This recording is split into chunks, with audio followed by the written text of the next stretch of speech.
যেরকম অনেক সুন্দর হয় এই প্রকৃতি, আমরা প্রকৃতিকে অনেক ভালোবাসি, তেমনি ভালোবাসা আছে আমাদের প্রতিটা মানুষের মধ্যে। আমরা একজন আর একজনকে কিন্তু অনেক ভালোবাসি। তো যে ভালোবাসা মানে একজনকে অপরজন বিশ্বাস করা, একজনের প্রতি একজন নির্ভরশীল থাকা। ভালোবাসা মানেই তো হয় একটু রাগ আর একটু অভিমান, তো কারো কাছ থেকে কেউ একটু দূরে সরে থাকা, অভিমান করে দূরে সরে থাকা।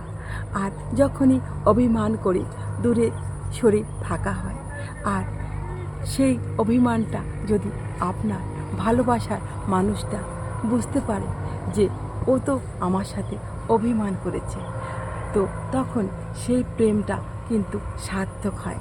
জানো তো বন্ধুরা, ভালোবাসাই মানে কিছু কষ্ট, কিছু আঘাত আর কিছু বেদনা।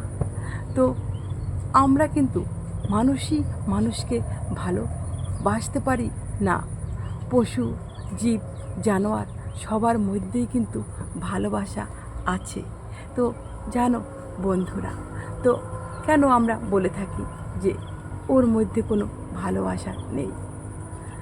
ভালোবাসা সব সার্থক হয় না, কিছু কিছু ভালোবাসা কিন্তু কখনোই সার্থক হয় না, কারণ সেই ভালোবাসার মধ্যে থাকে অনেক ধরনের হিংসা, সেই ভালোবাসার মধ্যে থাকে অনেক ধরনের অহংকার। যে ভালোবাসায় অহংকার আছে, হিংসা আছে, সেই ভালোবাসা বন্ধু কিন্তু বেশি দিন টেকে না। ভালোবাসা মানি আমার ভালোবাসার লোকটা আমার সাথে একটু কোনো ভুল করে ফেলেছে, সেই ভুলটাকে ঝাপট করা, বা সে কোনো বেশি বড় ভুল করতেই চলেছে দিন দিন, তখন সেই ভুলটাকে তাকে শুধরে দেওয়া। তুমি এটা যা করেছ প্রচণ্ড ভুল করছো, এই ভুলটা কিন্তু ঠিক হচ্ছে না। তো ভুলটাকে ধরিয়ে দেওয়াটাও কিন্তু একটা ভালোবাসা। কিছু কিছু ক্ষুদ্র ক্ষুদ্র ভুলকে না ধরাটাও একটা ভালোবাসা। সব সময় ছোট ছোট ভুলগুলি ধরা কখনো ভালোবাসার মধ্যে পড়ে না।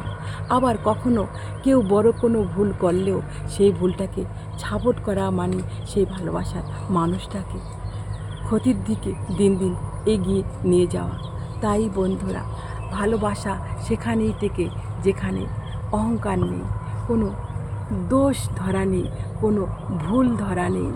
স্বাভাবিকভাবে আমরা যদি নিতে পারি ভালোবাসার মানুষের ভুলগুলোকে, তাহলে কিন্তু আমরা সেই ভালোবাসাকে অনেক সাকসেসের পথে নিয়ে যেতে পারি।